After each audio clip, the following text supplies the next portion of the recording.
옛사람의 철학은 성인의 마음으로 사람이 되고 간웅의 의지로 이를 도모하는 것입니다.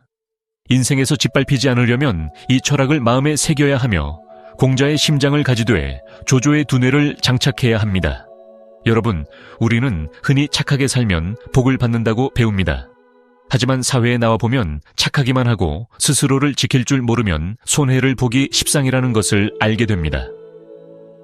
적절하지 않은 순간에 보인 작은 연민이나 결단력이 부족한 망설임은 다른 사람이 나를 침범하고 짓밟기에 충분한 빌미가 됩니다. 깨어있지 못한 선량함은 스스로를 약자의 위치에 두는 것과 다를 바 없으며 남들이 이를 이용할 기회로 삼게 만듭니다. 험난한 세상에서 도덕이 설 자리를 가지려면 지혜와 지략의 뒷받침이 필요합니다. 이는 나쁜 짓을 하기 위함이 아니라 옳은 것을 지키기 위함입니다. 이제는 지나친 믿음으로 인해 스스로를 피해자로 만드는 것을 멈추고 도전이 가득한 세상에서 현명하고 굳건하게 살아남는 법을 배워야 할 때입니다. 착한 사람의 비극은 선량함이 치명적인 약점이 될 때 발생합니다. 어린 시절부터 우리는 기본적인 도덕 교육을 받으며 자랍니다. 착해야 하고 정직해야 하며 양보해야 하고 자신보다 남을 먼저 생각해야 한다고 배웁니다. 이런 가르침은 착하게 살면 인생이 저절로 순탄해질 것이라는 아름다운 믿음을 우리 마음에 심어줍니다. 하지만 거친 세상의 흐름 속에 발을 내디디면 많은 사람이 오히려 자신이 가장 큰 손해를 보는 사람이라는 씁쓸한 사실을 깨닫게 됩니다. 우리 눈앞에서는 매일 잔인한 역설이 벌어지고 있습니다. 지나치게 착한 사람은 약자의 위치로 내몰려 숨 쉴 틈도 없이 억압받곤 합니다. 반면 지략이 뛰어나고 쟁취할 줄 알며 결단력 있게 행동하는 사람들은 쉽게 높은 자리에 오릅니다. 그러나 아이러니하게도 영광의 정점에 섰을 때 그들은 종종 고립되고 차가워지며 진정으로 믿어주는 사람이 아무도 없게 됩니다. 왜 착한 사람은 유약하고 저항할 능력이 없는 이미지로 나쁜 사람은 유능하고 처세에 능한 사람으로 비치는 걸까요? 이 질문은 단순한 철학적 의문이 아니라 우리가 오랫동안 품어온 순진한 믿음에 대한 강한 타격입니다. 선한 마음을 지키자니 세상에 짓밟힐까 두렵고 강인하고 지략적으로 변하자니 양심을 잃을까 두렵습니다. 이러한 상황에서 공자를 배워 사람이 되고 조조를 배워 일을 하라는 구결은 권모술수를 부추기는 것이 아니라 자신의 선량함 때문에 피해자가 되고 싶지 않은 이들을 위한 경종을 울리는 말입니다. 많은 사람이 소위 썩은 선비증후군이라 부를 만한 것에 빠져 있습니다. 이는 도덕이 자기를 방어할 힘없는 허울 좋은 구호로 전락했을 때를 말합니다. 우리는 종종 마음만 바르면 하늘이 모든 것을 알아서 해줄 것이라고 착각합니다. 하지만 역사와 비즈니스의 현실은 냉혹한 진실을 보여줍니다. 도덕이 실행 능력과 결단력을 동반하지 않으면 쓸모없는 장식품이 되기 쉽습니다. 춘추시대 송나라의 왕이었던 송양공의 이야기가 그 예입니다. 초나라 군대가 강을 건너 공격해오기 시작했을 때 송나라 장수 공송원은 초나라 군사가 더 많은 것을 보고 송양공에게 조언했습니다. 적은 많고 우리는 적으니 그들이 강을 건너느라 대열이 정비되지 않았을 때 당장 공격 명령을 내려야 승산이 있다고 말했습니다. 송양공은 이를 거절하며 군자는 공영에 처한 사람, 즉 물을 건너는 사람을 공격하지 않는다고 말했습니다.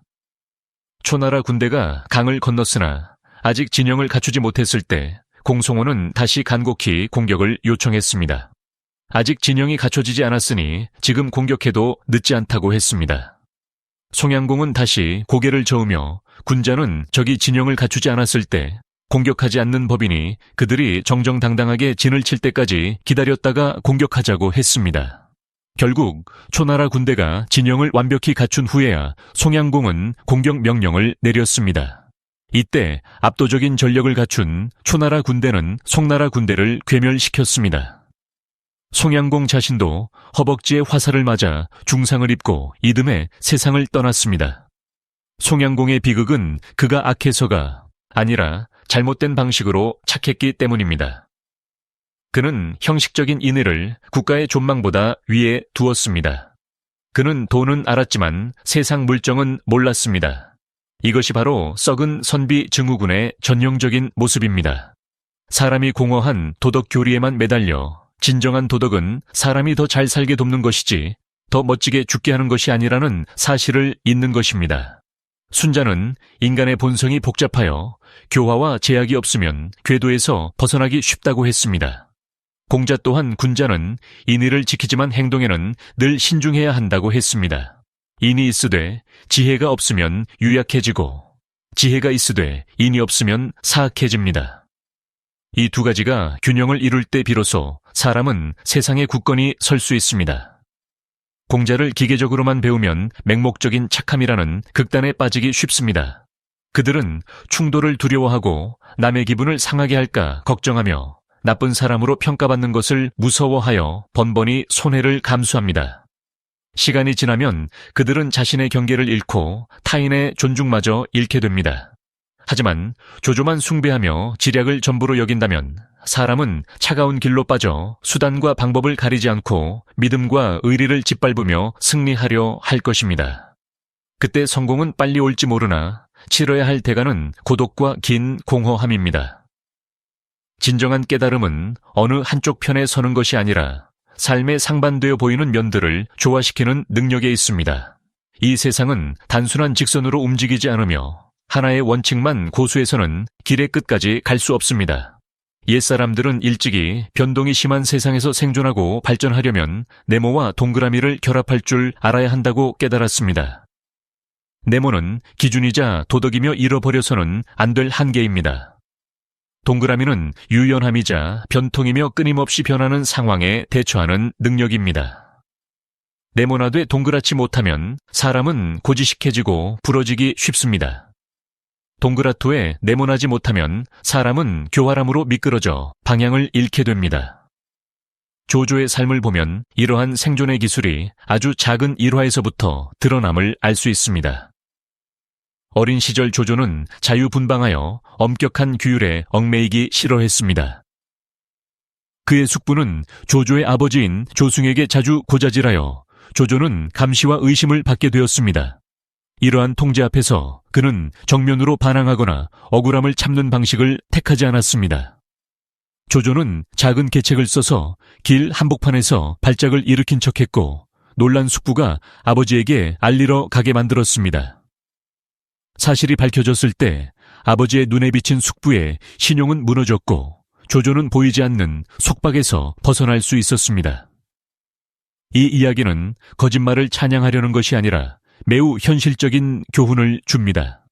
때로는 맹목적인 순종이 잠재력을 옥죄는 밧줄이 될 수 있습니다.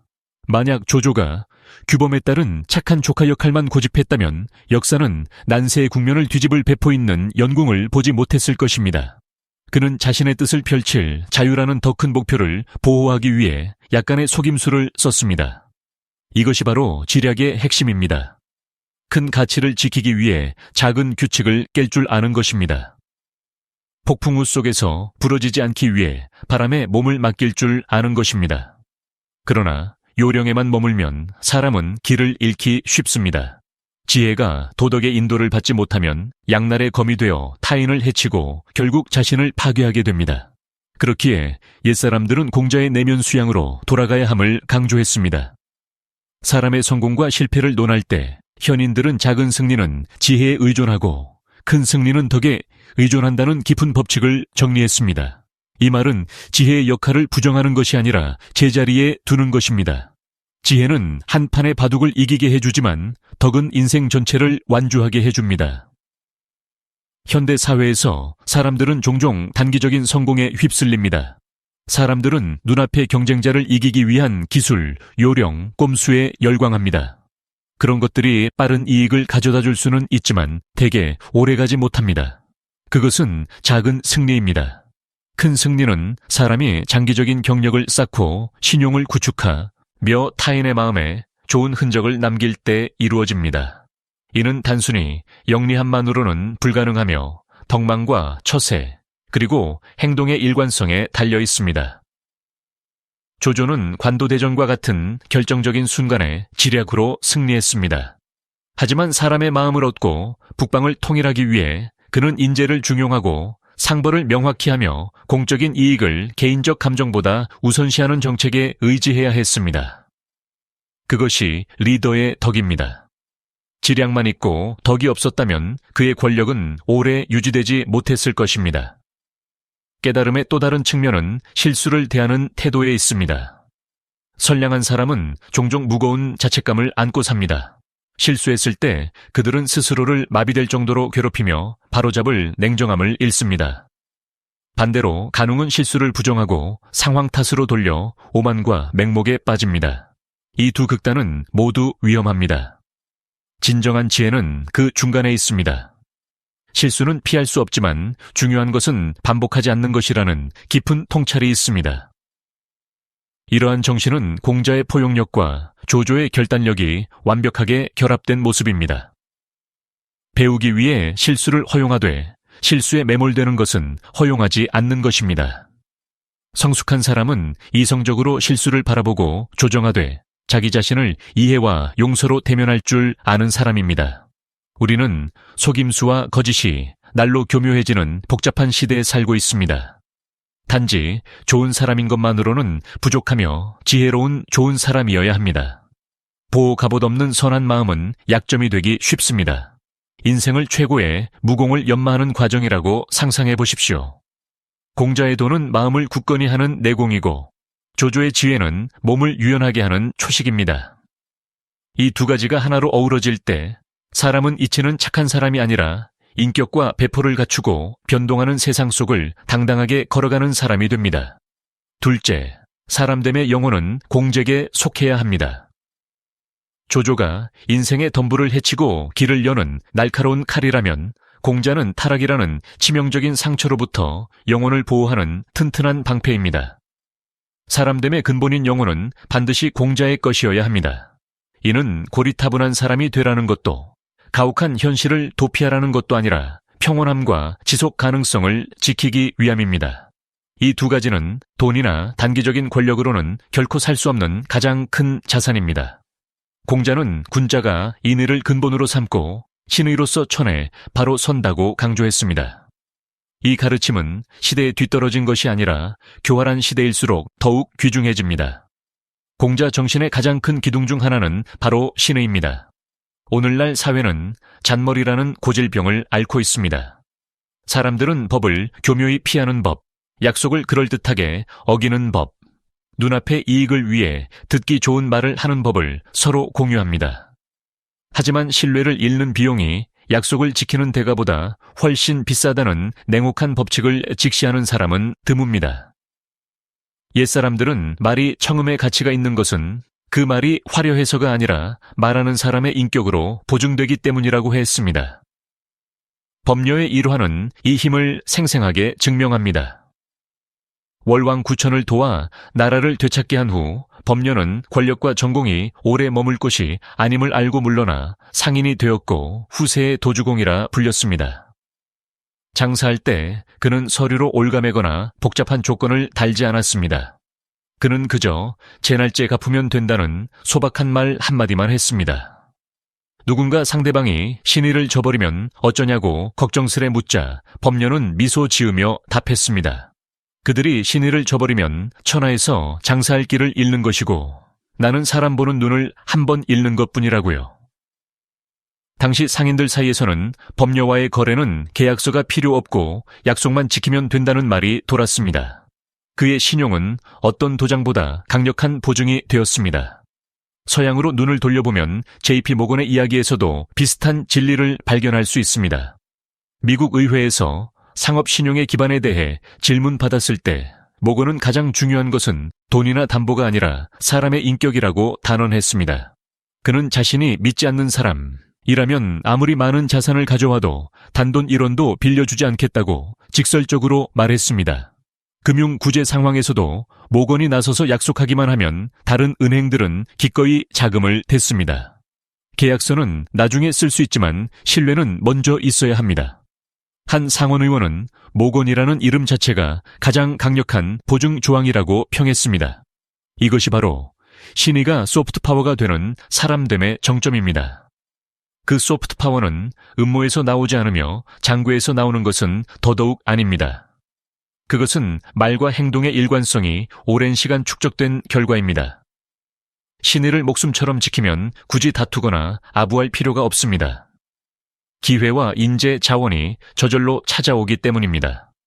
반대로 잔머리를 굴리는 사람은 변덕으로 몇 번의 작은 승리를 거둘지 모르나 신뢰가 유일한 입장권인 인생의 큰 경기장에서는 영원히 퇴장당하게 될 것입니다. 큰 지혜를 가진 자의 포용력은 종종 유약함으로 저항할 힘이 없어 물러서는 것으로 오해받습니다. 하지만 동양 사상의 보물창고, 특히 공자의 정신에서 포용은 결코 약자의 표현이 아닙니다. 오히려 그것은 강자의 특권이며 감정에 휘둘리지 않을 만큼 배포가 큰 사람의 의식적인 선택입니다. 용서는 처벌할 수 없어서가 아니라 잠시 분노를 해소하는 것보다 치러야 할 대가가 더 크다는 것을 알기 때문입니다. 깊이 들여다보면 포용은 사람의 마음과 자신의 미래에 대한 초고 수익 투자입니다. 초장왕의 이야기를 보면 밤에 열린 술자리에서 촛불이 꺼지자 술 취한 신하가 어둠을 틈타 왕의 애첩을 희롱했습니다. 그 순간 명예는 실추되고 권위는 도전받았기에 분노가 폭발할 이유는 충분했습니다. 평범한 군주라면 즉시 불을 켜고 범인을 색출해 참수하여 본보기로 삼았을 것입니다. 하지만 초장왕은 다른 길을 택했습니다.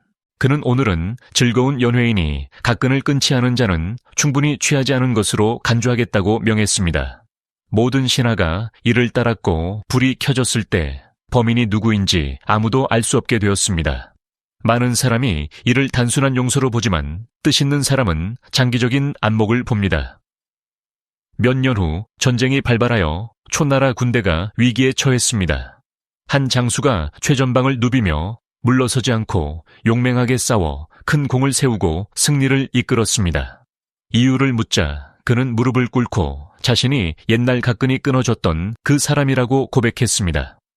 죽이지 않은 은혜에 감격하여 목숨 바쳐 보답하겠다고 맹세했던 것입니다. 만약 그날 초장왕이 일시적인 분노에 따라 행동했다면 그는 한 사람의 목숨뿐만 아니라 군대의 기둥, 심지어 국가의 운명까지 잃었을지 모릅니다. 여기서 포용은 유약함이 아니라 큰 마음을 가진 자의 계산입니다. 현재의 순간을 넘어 장기적인 가치를 보는 능력입니다. 공자는 군자는 덕으로 원망을 갚고 소인은 원망으로 원망을 키운다고 했습니다. 이 가르침은 복수가 분노를 가라앉힐 수는 있어도 포용만이 지속 가능한 힘을 만든다는 것을 상기시킵니다. 타인의 실수를 용서할 때 우리는 그들을 두려움에서 해방할 뿐 아니라 자신을 증오의 짐에서 해방합니다. 분노는 손에 쥔 뜨거운 석탄과 같아서 꽉 쥘수록 자신만 화상을 입습니다. 그러한 포용은 감정 관리의 가장 높은 단계이기도 합니다.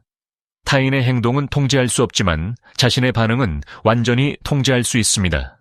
지혜로운 사람은 타인이 자신의 기분을 조종하게 두지 않습니다.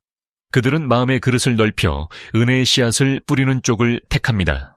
그 씨앗은 더디게 자랄지 몰라도 나무가 되면 평생을 지켜줄 힘이 됩니다. 포용과 더불어 공자는 변동하는 세상에서 매우 중요한 또 하나의 자질인 고요함, 즉 정칭을 강조했습니다. 현대인은 조급증을 앓고 있습니다. 빨리 성공하고 싶어 조급하고 소통할 때 화를 잘 내며 자신을 증명하려 안달합니다. 삶은 그로 인해 급박해지고 부서지기 쉬워집니다. 공자는 사람들이 자신을 비춰볼 수 있도록 대조적인 형상을 제시했습니다. 지혜로운 사람은 물을 좋아하고 어진 사람은 산을 좋아한다고 했습니다. 물은 유연하게 끊임없이 흐릅니다. 산은 세월이 흘러도 제자리에 서 있습니다. 지혜로운 사람은 빠릿빠릿하지만 덕이 있는 사람은 침착하고 끈기 있습니다. 왜 덕 있는 사람은 산을 좋아할까요? 산은 비바람을 따라 달리지 않고 폭풍 후에 형태를 바꾸지 않기 때문입니다. 산은 구름이 오가든 말든 그곳에 서 있습니다. 이는 내면이 안정된 상태의 상징입니다. 공자를 배우는 것은 내 안의 산 하나를 쌓는 법을 배우는 것입니다. 실직, 실패, 배신이나 오해 같은 병고에 직면했을 때 내공이 부족한 사람은 당황하여 극단적으로 반응합니다. 하지만 공자의 기질을 가진 사람은 더 평온합니다. 그들은 구름이 잠시 시야를 가릴 수 있어도 산은 여전히 그곳에 있음을 압니다. 마음이 고요해야 비로소 지혜가 싹틀 땅이 생깁니다. 마음이 파도에 휩쓸리지 않아야 가야 할 길이 명확히 보입니다. 내면의 멈춤 없이 행동만 계속한다면 모든 노력은 조만간 소모가 될 뿐입니다. 조조가 움직임, 과감한 행동, 날카로운 지략을 대표한다면 공자는 인생이라는 수레가 벼랑으로 떨어지지 않게 잡는 고요한 브레이크입니다. 내면에 공자의 심장이 없다면 조조의 갑옷을 서둘러 입지 마십시오. 덕이 근본이 되지 않으면 모든 지략은 땅에 꽂힌 마른 나뭇가지와 같아서 튼튼해 보여도 산들바람에 뽑혀 나갑니다. 인격에 네모난 반듯함을 유지하고 신의를 목숨처럼 지키며 바다 같은 포용력과 산 같은 침착함을 가지십시오. 그것은 느림이 아니라 긴 걸음을 위한 준비입니다. 영혼이 굳건해야 사람은 자신을 잃지 않고 큰 싸움에 뛰어들 수 있습니다. 포용, 고요함, 덕망은 조용하지만 무한한 자원이며 우리가 세상에 똑바로 서서 시대의 돌풍에 휩쓸리지 않고 나아가게 해줍니다. 셋째, 일을 처리하는 육체는 조조에게 속해야 합니다. 공자가 뜨거운 심장으로 사랑하고 인격을 잃지 않는 법을 가르친다면 조조는 차가운 머리로 인류에게 잡아먹히지 않는 법을 가르칩니다. 현실의 삶은 도덕 교실이 아니라 보이지 않는 전쟁터와 같습니다. 비즈니스 세계는 총성 없는 전쟁터입니다. 직장은 모든 수 하나하나의 대가가 따르는 바둑판입니다. 그 공간에서 생존 지략 없이 아름다운 교리만 껴안고 있는 사람은 희생되는 말 신세가 되기 십상입니다. 도덕은 악행을 막아주지만 도덕이 자동으로 큰일을 이루게 해주지는 않습니다. 가치를 창출하고 바닥을 치고 올라가며 자신의 성과를 지키려면 행동 능력, 전략적 사고, 결단력이 필요합니다.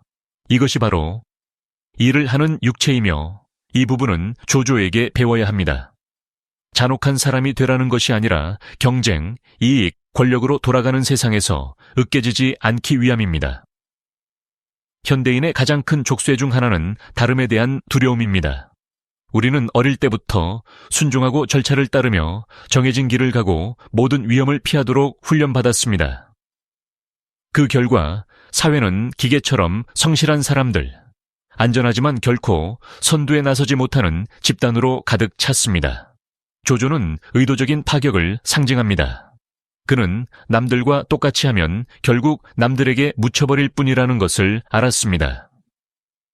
젊은 시절부터 조조는 가부장적인 억압을 받아들이지 않았습니다.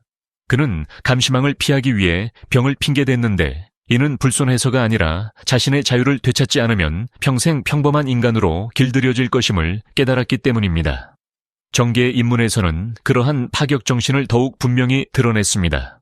그는 기강을 세우기 위해 거대 세력과 부딪히는 것을 두려워하지 않았습니다. 그는 출신이나 겉으로 보이는 도덕성 대신 재능을 최우선으로 하여 사람을 썼습니다. 이력이나 소문보다 재능을 중시한 인사 정책 덕분에 그는 난세에 가장 뛰어난 두뇌들을 모을 수 있었습니다. 옛말에 큰 일을 하는 사람은 작은 규범에 얽매이지 않는다고 했습니다. 이 사고방식은 무법을 장려하는 것이 아니라 법을 깊이 이해하여 현명하게 뛰어넘는 것을 장려합니다. 규칙은 본래 대다수를 관리하기 위해 만들어졌습니다. 대다수를 뛰어넘고 싶은 사람은 규칙이 어떻게 작동하는지 이해한 다음 자신을 부러뜨리지 않으면서 규칙을 휘게할 방법을 찾습니다. 기계적인 착한 사람이 되지 마십시오. 변화무쌍한 유능한 사람이 되십시오. 조조의 정신은 늑대의 춤, 즉 적응과 차용의 기술에서도 잘 드러납니다. 착한 사람은 대개 기다리는 심리를 가지고 있습니다. 기회를 기다리고 남이 조건을 주길 기다리며 시대가 바뀌길 기다립니다. 하지만 역사와 현실은 기회가 가만히 있는 사람에게 거의 오지 않음을 보여줍니다. 조조는 기회란 주도적으로 만드는 것이며 힘은 반드시 내 안에서 처음부터 생겨나야 하는 것이 아님을 가르칩니다. 힘은 빌릴 수 있고 연결할 수 있으며 증폭시킬 수 있습니다. 냉혹하지만 필요한 진리가 있습니다. 양의 마음가짐으로 늑대의 영역에 들어갈 수는 없습니다. 협상, 사업, 정치, 심지어 권력관계에서 순진함은 보상받지 못합니다. 그것은 종종 착취당합니다. 조조는 누구보다 이를 잘 알았습니다. 그는 왕좌를 차지할 필요는 없었지만 천자의 명분을 빌려 제후들을 조종했습니다. 그는 절대적인 정당성은 없어도 실질적인 권력을 쥐었습니다. 이것이 차용의 기술의 정점입니다. 힘이 충분하지 않을 때는 정면으로 맞서지 않습니다. 외부 자원을 활용할 수 있다면 혼자 모든 것을 짊어지지 않습니다. 현대 사회에서 장괴를 부리는 사람은 속임수로 단기 이익을 챙깁니다. 그들은 속이고 피하고 날로 먹으려 합니다. 하지만 조조의 사고는 훨씬 높은 차원에 있습니다. 그것은 지렛대를 사용하는 것입니다. 은행의 자본을 빌려 규모를 키웁니다. 인재의 두뇌를 빌려 속도를 높입니다. 경쟁자의 압박을 빌려 다른 경쟁자를 드러나게 합니다. 시세를 빌려 유리한 위치로 자신을 밀어 올립니다. 이는 사기가 아니라 자원 조직의 기술입니다. 옛말에 지혜로운 자는 힘을 쓰지 않고 형세를 쓴다고 했습니다. 형세가 만들어지면 작은 행동도 큰 효과를 냅니다. 이것이 조조 스타일인 육체의 핵심입니다. 순수한 인력으로 일에 뛰어들지 않습니다. 맹목적으로 자신을 희생하지 않습니다. 대신 착지할 지점을 고를 줄 압니다. 급소를 칠 줄 압니다. 정확한 타이밍에 손을 쓸 줄 압니다. 그러나 조조를 배우는 것이 양심을 버리는 것과 같지는 않습니다. 행동하는 육체는 강력해야 합니다. 하지만 사람됨의 영혼은 여전히 공적에 닻을 내려야 합니다. 그렇지 않으면 예리함은 잔인함으로 변합니다. 파격은 혼란이 됩니다. 조조가 강한 이유는 결단력 때문입니다. 하지만 그가 오래 생존한 이유는 조직할 줄 알았기 때문입니다. 사람을 쓸 줄 알았기 때문입니다. 자기 시스템 내부의 질서를 유지할 줄 알았기 때문입니다.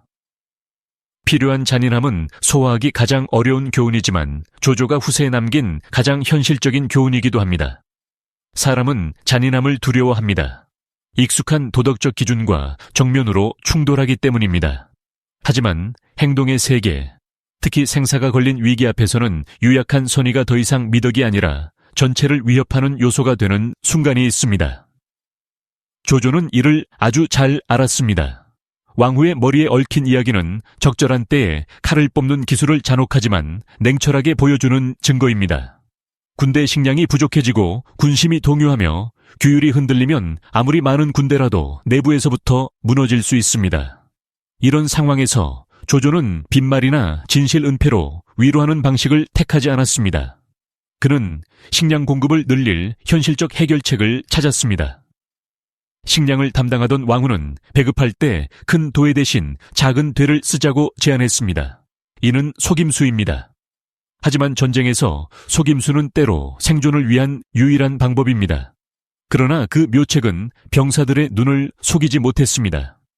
원성이 퍼지고 반란의 조짐이 뚜렷해졌습니다. 이에 조조는 누구도 감히하지 못할 결정을 내렸습니다. 그는 왕후를 불러 군심을 진정시키기 위해 그의 머리를 빌려야겠다고 대놓고 말했습니다. 한 사람의 목숨으로 수만 명의 생명과 전쟁의 운명을 바꾼 것입니다. 가족을 돌봐주겠다는 약속은 이것이 분노에 의한 우발적 행동이 아니라 계산된 냉정한 선택임을 보여줍니다. 왕후의 머리가 엄격한 판결문과 함께 군문에 걸리자 군영은 즉시 조용해졌습니다. 규율이 다시 세워지고 군심은 질서를 되찾았습니다. 공자의 렌즈로 보면 그 행동은 명백히 불인하고 도의에 어긋납니다. 하지만 조조는 도를 설파하는 현자가 아니라 전체판의 생명을 짊어진 사람으로서 행동했습니다. 그 순간 그가 개인적인 측은지심으로 주저했다면 결과는 수만 명의 죽음과 전체 전략의 붕괴였을 것입니다. 여기서 잔인함은 권력욕을 채우기 위함이 아니라 몇 배나 더 큰 위험을 막기 위함이었습니다. 현대 생활에서 실패하는 많은 사람의 비극은 필요할 때 손을 쓰지 못하는 데 있습니다. 관리자는 독이 되는 직원이 조직을 망치고 있다는 걸 알면서도 악명을 쓸까봐 해고하지 못합니다. 창업가는 프로젝트가 매일 피를 흘리고 있음을 보면서도 쏟아부은 노력이 아까워 멈추지 못합니다. 유독한 관계에 갇혀 있으면서도 외로움이 두려워 끊어내지 못합니다. 부적절한 인자함은 처음에는 달콤한 약 같지만 조용히 경력을 죽입니다. 여기서 조조를 배우라는 것은 무고한 사람을 해치라는 것이 아니라 큰 나무를 살리기 위해 작은 것을 희생하는 법을 배우라는 것입니다. 일찍 잘라내지 않으면 전이되는 암덩어리가 되는 것들이 있습니다. 초기에 진압하지 않으면 재앙으로 번지는 위험이 있습니다. 문제에 대해 잔인한 것이야말로 최종 결과에 대해 인자한 것입니다. 진실을 마주하고 고통스러운 결정을 내릴 용기가 있을 때 당신은 자신과 관련된 사람들의 장기적인 미래를 보호하는 것입니다. 조조의 이러한 사고는 법가, 특히 한비자의 사상과 깊은 유사성이 있습니다. 법가는 도덕을 부정하지 않지만 국가가 위기에 처했을 때 효율과 질서를 형식적인 규범보다 위에 둡니다.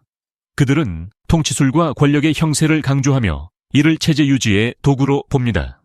그들에게 법과 형벌은 통치자의 이미지를 좋게 만들기 위함이 아니라 기계가 안정적으로 돌아가게 하기 위함입니다.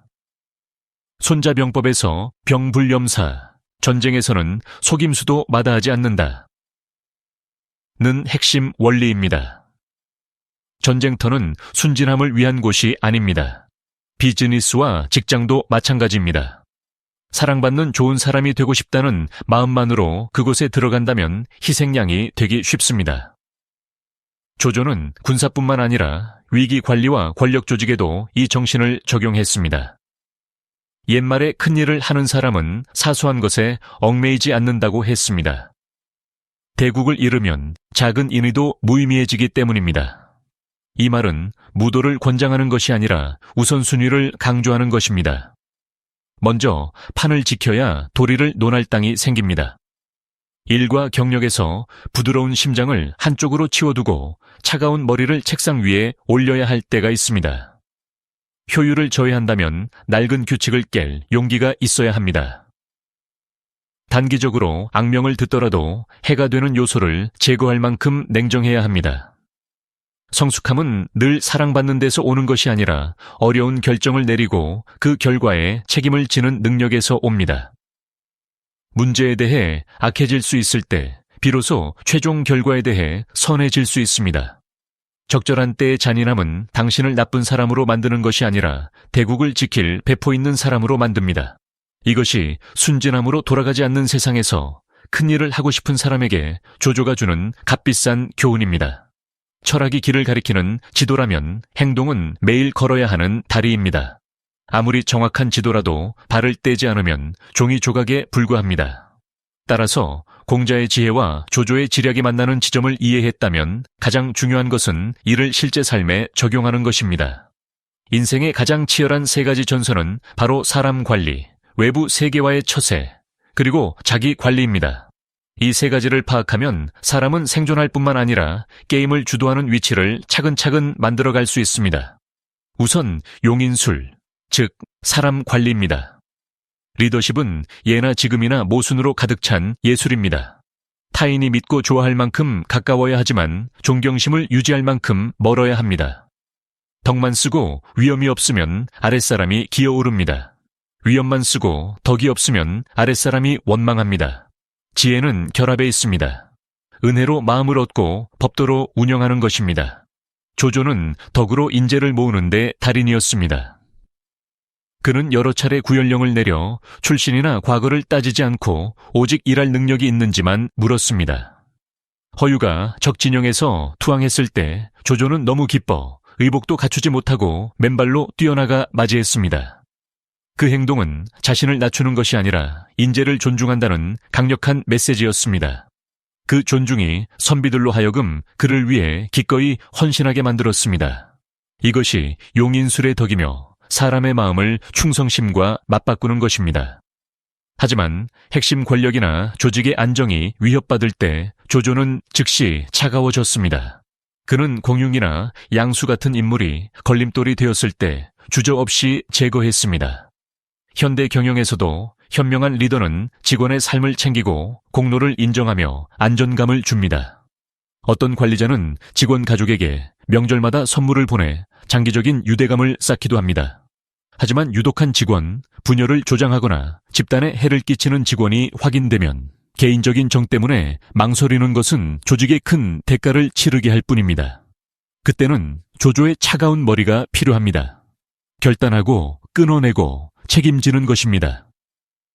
두 번째 전선은 대외 관계, 즉 세상 및 사회적 관계에 대처하는 법입니다. 여기서 사람은 주는 것과 지키는 것 사이에서 갈등합니다.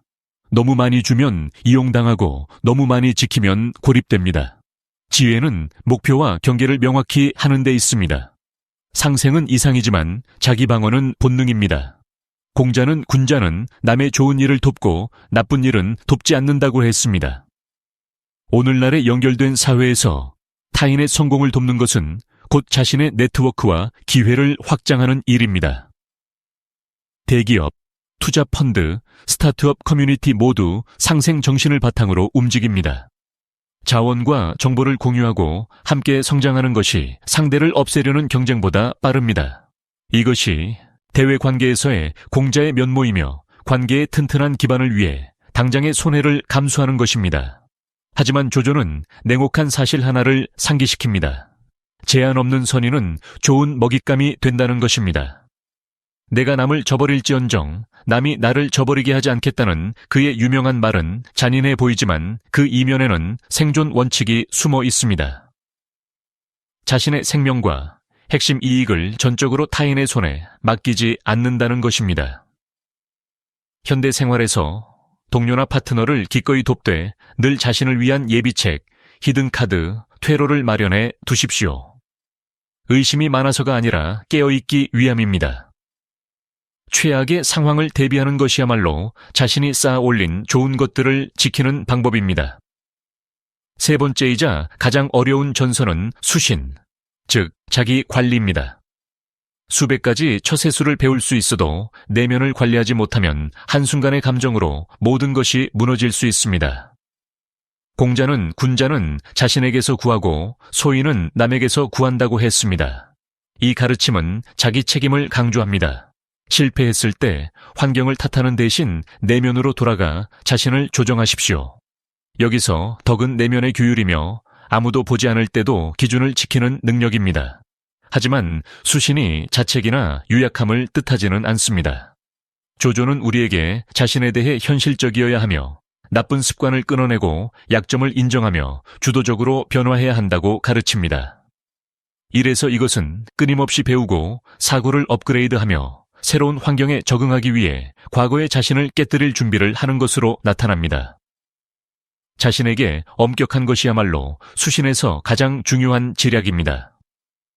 중국의 한 철학자는 지혜로운 사람은 덕으로 사람을 지키고 지략으로 일을 하며 규율로 자신을 지킨다고 했습니다. 이 세 가지가 모이면 사람은 환경에 끌려다니지 않습니다. 덕으로 사람의 마음을 얻어 동맹을 만듭니다. 지략으로 승리하여 목표를 달성합니다. 규율로 자신을 관리하여 높이 올랐을 때 미끄러지지 않습니다. 결국 모든 지략과 처세술은 자신의 내공이 충분히 강하지 않으면 무의미해집니다. 수신이야말로 긴 길을 가는 사람의 가장 깊은 토대입니다. 진정한 수양은 자신을 억지로 괴롭히거나 야망을 꺼뜨리는 것이 아니라 깨어있는 겸손과 끈기 있는 야망의 조화입니다. 진정으로 성숙한 사람은 고개 숙여 자신을 돌아볼 줄 알면서도 고개를 들어 먼 산 정상을 바라볼 줄 아는 사람입니다. 인생에서 가장 중요한 거울은 벽에 걸린 것이 아니라 마음에 있습니다. 공자의 뛰어난 제자 증자는 매일 여러 번 자신을 반성해야 한다는 소박하지만 깊은 수신 원칙을 남겼습니다. 오늘 일을 진심으로 했는지, 타인과 소통할 때 신의를 지켰는지, 배운 것을 익히고 체득했는지 자문하는 것입니다. 이러한 꾸준한 반성은 매일 거울을 닦는 것과 같습니다. 닦지 않으면 나쁜 습관, 자만, 환상이라는 먼지가 시야를 가립니다. 스스로를 비춰보지 않으면 사람들은 자신이 이미 충분히 훌륭하고 옳으며 더 고칠 게 없다는 착각에 빠지기 쉽습니다.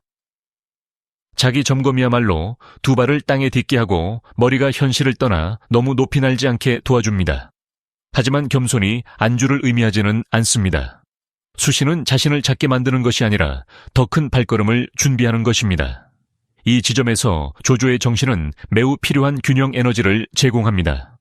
노년에 이르러서도 그는 늙은 말이 마구간에 엎드려 있어도 뜻은 천리 밖을 향한다는 기계에 넘치는 시를 썼습니다. 그 이미지는 나이나 환경, 과거의 실패가 야망을 끄트릴 권리가 없음을 상기시킵니다. 큰 뜻은 육체의 젊음이 아니라 내면의 불꽃이 타오르고 있는지에 달려 있습니다. 오늘날의 삶에 적용하자면 수신은 건강한 역설 속에 사는 것입니다. 낮에는 조조의 정신으로 일하십시오. 과감하게 큰 목표를 세우고 정정당당하게 경쟁하며 어려운 무대에 발을 들여놓고 좁은 안전지대에 자신을 가두지 마십시오. 스스로에게 야망을 허락하십시오. 올바른 방향으로 이끄는 야망은 모든 진보의 원동력입니다. 하지만 밤이 되어 타인의 시선이 사라지면 공자의 정신으로 돌아가십시오. 자신과 마주 앉아 마음을 비추고 자질구레한 계산을 씻어내며 자신이 핵심 가치에서 벗어나지 않았는지 귀 기울이십시오. 그 고요한 순간이 권력, 돈, 성공으로 인해 사람이 왜곡되는 것을 막아줍니다. 공자는 군자는 늘 자신에게서 구하고 소인은 늘 타인에게 요구한다고 강조했습니다. 이 가르침은 수신의 중심을 개인의 책임에 둡니다. 어려움을 만났을 때 환경을 원망하는 대신 내게 부족한 것이 무엇인지 자문하십시오. 성공했을 때 승리에 취하는 대신 너무 빨리 달리느라 중요한 것을 잊지 않았는지 자문하십시오. 거울을 보며 자신이 여전히 작다는 것을 볼 때 비로소 사람은 오만에 삼켜지지 않고 큰 뜻을 키울 깨어있음을 가질 수 있습니다. 종합하면 인생 경영의 기술은 공자편에 설지 조조편에 설지 선택하는 데 있지 않습니다. 그것은 적절한 때에 들고 놓을 줄 아는 능력에 있습니다. 사람의 마음을 지키기 위해 덕을 들 줄 알지만 위험 앞에서는 덕을 내려놓을 줄도 아는 것입니다. 위기를 해결하기 위해 지략을 들 줄 알지만 진심이 필요한 관계로 돌아올 때는 지략을 내려놓을 줄 아는 것입니다. 그것은 물과 같은 유연함이며 드러낼 때와 숨길 때를 아는 힘이고 운명의 주인이 도달하는 높은 경지입니다. 수신이 그 단계에 이르면 사람은 환경에 끌려다니지 않고 굳건히 걸어가며 자신의 새로운 버전의 탄생을 선언할 수 있습니다. 사람됨은 네모나야 하고 일 처리는 동그라해야 합니다. 마음속에 고요한 찻상이 있고 그곳에 공자와 조조가 마주 앉아 있다고 상상해 보십시오. 한 사람은 질서, 예의, 양심의 빛을 대표합니다. 한 사람은 파격, 지략, 권력의 그림자를 대표합니다. 그들은 대립하지도 서로를 부정하지도 않습니다. 그들은 함께 온전한 인간을 만들어냅니다. 이것이 새 시대의 운명을 주도하는 자의 모델입니다. 칼을 든 수행자, 성인의 심장을 가진 간웅. 그 경지에 닿으려면 네모와 동그라미의 법칙을 이해해야 합니다. 네모는 원칙이며 굽힐 수 없는 도덕적 한계입니다. 동그라미는 방법이며 모든 장애물을 넘기 위한 변화의 능력입니다. 현대인의 비극은 이 순서가 뒤바뀐 데 있습니다. 사람됨은 교활하고 거짓된 의미에서 둥글게 처신하고 일처리는 고지식하고 틀에 박힌 의미에서 네모나게 합니다. 그 결과 타인의 신뢰도 잃고 기회 앞에서 스스로 손발을 묶습니다. 그 비극을 뒤집으려면 변화의 단계별 공력을 파악해야 합니다. 첫 번째 단계는 변환의 원칙입니다. 평시에는 유가 사상을 쓰고 난세에는 법과 사상을 씁니다. 인생에는 한 계절만 있지 않습니다. 바람이 잔잔할 때가 있고 폭풍우가 몰아칠 때가 있습니다. 지혜로운 자는 하늘을 보고 씨를 뿌립니다. 공자는 안정된 질서 속에서 통치하고 사는 법을 가르칩니다. 예의와 교화가 공동체를 묶는 끈이 되는 곳입니다. 하지만 조조는 질서가 무너지고 법이 느슨하며 사람의 마음이 흩어졌을 때 생존하는 법을 가르칩니다. 흔한 실수는 모든 상황에 하나의 도구만 쓰는 것입니다. 효율과 이익의 논리로 경쟁이 벌어지는 치열한 비즈니스 현장에 육아의 순진함을 가져가 이용당합니다. 혹은 따뜻함과 신뢰가 필요한 가족과 친지에게 병법의 잔혹함을 가져가 소중한 관계를 잃습니다. 비결은 행동 공간을 구별하는 것입니다. 가족과 친구에게는 진심과 효의로 공자를 쓰십시오. 경쟁자와 위기 상황에서는 결단력, 엄격한 상벌, 명확한 지략으로 조조와 한비자를 쓰십시오. 그것은 만 가지 변화 속에서도 흔들리지 않는 마음 상태이며 방법은 시세에 따라 유연하게 바뀝니다. 두 번째 단계는 고개 숙임의 지혜입니다. 오늘날 사회는 자아와 과실을 숭배합니다. 사람들은 고개를 들고 자신을 증명하라고 조언합니다. 하지만 역사는 멀리 가는 사람은 적절한 때 고개 숙일 줄 안다는 것을 보여줍니다. 오만했던 인물 조조는 전략적 후퇴에 대한 깊은 교훈을 남겼고 주역의 옛 사상은 겸손을 기람으로 여깁니다. 옛말에 한번 겸손하면 여러 번 이득을 본다고 했습니다. 겸손은 자신을 작게 만드는 것이 아니라 길을 넓히는 것이기 때문입니다. 원소의 세력이 강성할 때 조조는 전력을 보존하기 위해 주도적으로 높은 자리를 양보했습니다. 그것은 비겁함이 아니라 장기적인 계산이었습니다. 그는 상대방을 방심하게 하고 내공을 쌓아 때를 기다리기 위해 고개를 숙였습니다. 그 결과 결정적인 전투가 판세를 뒤집었습니다. 고개를 숙이는 것은 땅을 보기 위함이 아니라 발밑의 길을 명확히 보기 위함입니다. 많은 현대인이 체면 때문에 말싸움의 승패를 다투느라 대국을 잃고 실패합니다. 옛사람들은 이 수축과 이완을 용과 호랑이에 비유했습니다. 용이 높이 날려면 몸을 움츠려야 합니다. 호랑이가 사냥하려면 몸을 낮게 깔아야 합니다. 움츠릴 줄 모르면 도약할 힘이 없습니다. 조조를 배우는 것은 자아를 스프링처럼 누르는 법을 배우는 것입니다. 오늘의 인내는 내일의 도약을 위한 운동 에너지입니다. 이 정신은 큰 업을 위해 치욕을 견딘 한신 이야기와 부드러움이 강함을 이기고 약함이 강함을 이긴다는 노자 사상과 만납니다. 세 번째 단계는 모든 작은 결정에서 네모와 동그라미를 합일하는 것입니다. 네모로 기준을 지킵니다. 동그라미로 목표를 달성합니다. 인격의 네모남은 자신을 배신하지 않게 해줍니다. 행동의 동그라미는 환경에 갇히지 않게 해줍니다. 거절해야 할 때는 단호하게 말하십시오. 유연해야 할 때는 부드럽게 전환하십시오. 운명의 주인은 자신에 대한 고정된 이미지를 고집하지 않습니다. 목표를 위해 배역을 바꿀 줄 알지만 가치를 잃을 만큼 핵심을 바꾸지는 않습니다. 공자는 군자는 어울리되 같아지지 않는다고 했습니다. 화이부동. 화케는 관계에서의 유연함입니다. 부동, 부통은 원칙을 고수함입니다. 그 말이야말로 내성외왕. 안으로는 성인, 밖으로는 왕의 열쇠입니다. 내면에는 길을 비추는 성인이 있습니다. 밖에는 행동하는 간웅이 있습니다. 이 두 가지가 교차할 때 사람은 환경에 끌려다니지도 자아 때문에 막다른 골목에 들어서지도 않습니다. 사람됨은 명예와 믿음을 지키기 위해 내모나야 합니다. 일처리는 장애물을 넘고 효과를 내기 위해 동그라해야 합니다. 이는 모순이 아니라 같은 지혜의 두 면입니다. 이를 이해하고 실천하면 편을 고를 필요가 없음을 알게 됩니다. 당신은 교차점이 됩니다. 그곳에서 양심의 빛이 행동의 검을 위한 길을 비춥니다. 그리고 그 교차점에서 강력하고 자유로운 자아가 형성됩니다. 믿음의 역설은 사람 관리 기술에서 가장 어려운 접점입니다. 듣기에는 아름답지만 현실의 충격을 견디지 못하는 가르침과 반대되기 때문입니다. 우리는 흔히 의심되면 쓰지 말고 썼으면 의심하지 말라는 말을 듣습니다. 이 말은 군자답게 들립니다. 하지만 경쟁과 이익이 얽힌 세상에서 이는 위험한 순진함의 색채를 띠고 있습니다. 바로 이 지점에서 조조는 차가운 반론을 제기했습니다. 그에게 있어 사람을 쓰면서 의심하지 않는 것은 스스로를 피동적인 위치에 두는 것입니다. 의심하면서 사람을 쓰지 않는 것은 자신의 팔을 자르는 것과 같습니다.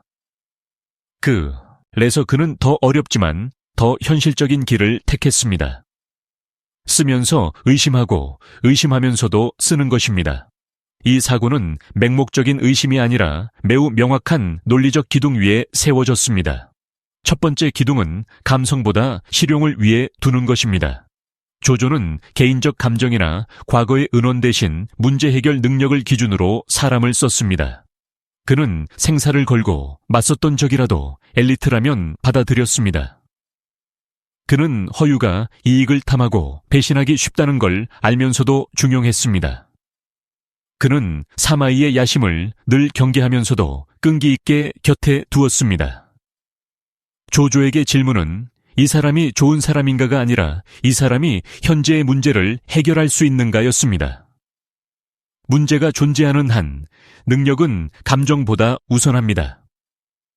두 번째 기둥은 순수한 믿음에 베팅하는 대신 통제하는 것입니다. 조조는 도덕적인 절대 충성을 찾지 않았습니다. 그는 충성이란 맹세가 아니라 메커니즘에 기반해야 함을 알았습니다. 그래서 그는 이익, 권력, 상호 감시를 통한 통제 시스템을 구축했습니다. 신복이라 불리는 사람들에게도 필요한 거리를 유지했습니다. 그들을 쓰지 않아서가 아니라 대국의 생명을 어느 개인의 손에 온전히 맡기지 않기 위해서였습니다. 이것이 깨어있는 리더와 감성적인 관리자의 근본적인 차이입니다. 세 번째 기둥은 리스크 관리입니다. 조조는 의심이 많은 사람이었지만 의심 때문에 행동을 마비시키지는 않았습니다. 눈앞의 이익이 잠재적 위험보다 크면 기꺼이 썼습니다. 그는 통제 범위 내에 있는 한 현재의 승리를 위해 미래의 위험을 감수했습니다. 이것이 큰 일을 하는 사람의 사고방식입니다. 절대적인 안전을 찾는 것이 아니라 상대적인 통제를 찾습니다. 현실 세계에서 리스크가 전혀 없는 결정은 없습니다. 리스크 관리가 잘된 결정과 못한 결정이 있을 뿐입니다. 이 사고 뒤에는 배신에 대한 두려움보다 더 깊은 두려움이 있습니다. 바로 인재를 놓치고 그들을 적의 편으로 밀어버리는 것에 대한 두려움입니다. 의심 때문에 유능한 사람을 쓰지 않으면 그들이 나를 위해 창출할 가치를 잃을 뿐만 아니라 그들이 경쟁자를 위해 가치를 창출하도록 돕는 꼴이 됩니다. 이것이 현대 경제학에서 말하는 기회비용입니다. 조조는 이를 아주 잘 이해했습니다. 그는 서서의 마음이 유비에게 향해 있다는 걸 알면서도 적에게 군사 한 명을 더 보태주지 않기 위해 그를 진영에 붙잡아 두었습니다. 나중에 자신을 물더라도 호랑이를 숲에 풀어주는 것보다 사마의 같은 호랑이를 집에서 기르며 길들이는 편을 택했습니다. 이것이 노련한 정치가와 안전한 환경에서만 일하는데 익숙한 관리자의 차이입니다. 현대 사회에는 맹목적인 신뢰가 얼마나 위험한지 보여주는 값비싼 교훈이 넘쳐납니다. 얼마나 많은 기업이 통제 장치 없이 측근에게 정원을 위임했다가 횡령으로 무너졌습니까? 명확한 구속력 없이 감정에만 의존해 돈을 빌려줬다가 깨진 우정이 얼마나 많습니까? 그러한 비극은 악함에서 비롯된 것이 아니라 도덕적 믿음과 관리 메커니즘을 혼동한 데서 비롯됩니다. 이 점에서의 조조의 사고는 법가, 특히 한비자와 매우 가깝습니다. 법가는 인간의 본성을 이익 추구로 봅니다. 자발적인 선이나 타고난 충성심에 기대지 마십시오.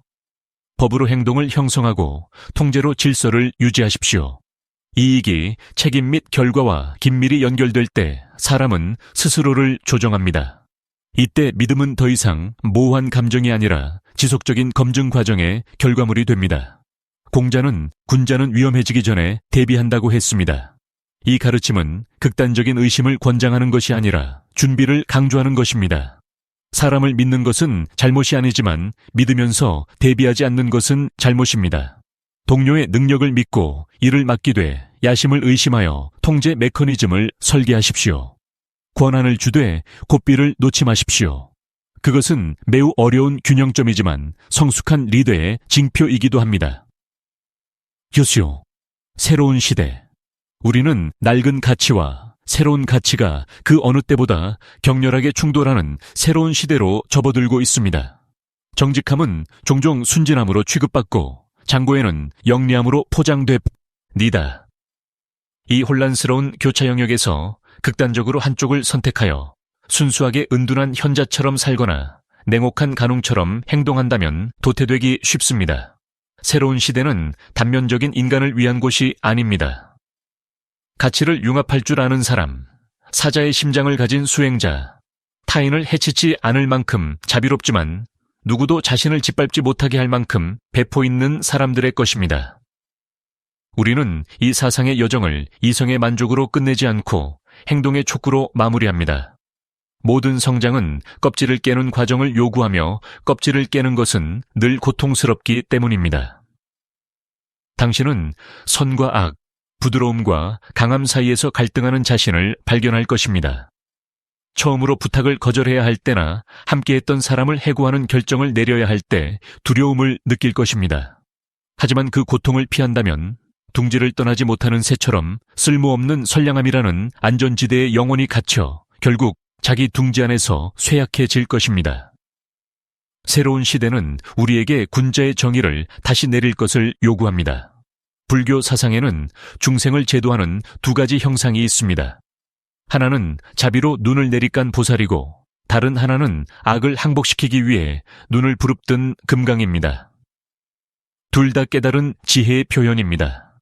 이 시대의 운명을 주도하는 사람 또한 그러한 조화를 이루어야 합니다.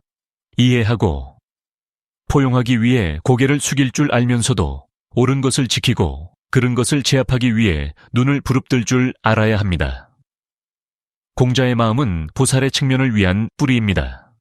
덕분에 사람은 돈과 권력 사이에서 길을 잃지 않고 당기 이익을 위해 양심을 팔지 않습니다.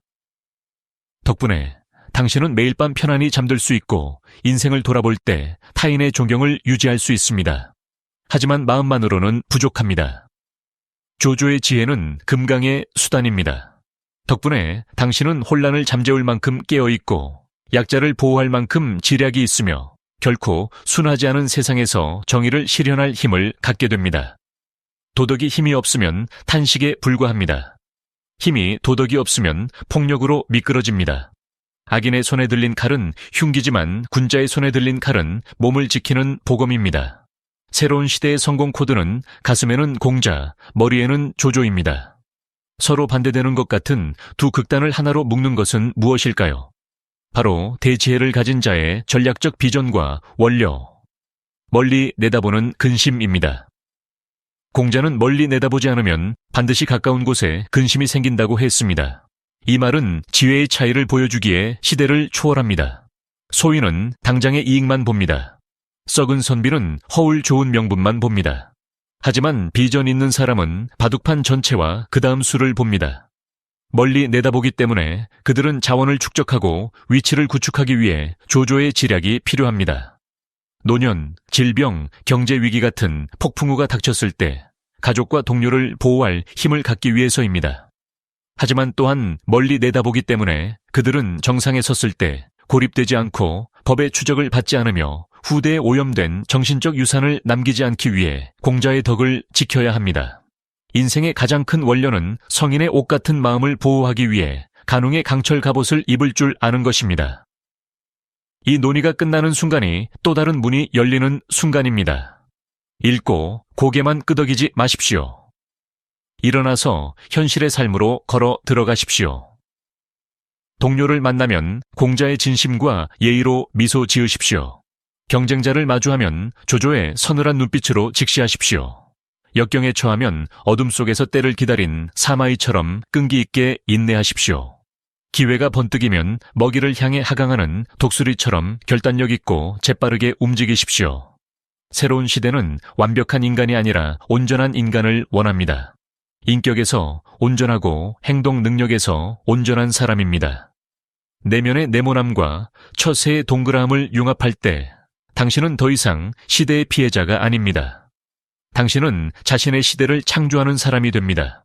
아주 간단한 한 가지만 기억하십시오. 당신은 누구와도 같아질 필요가 없습니다.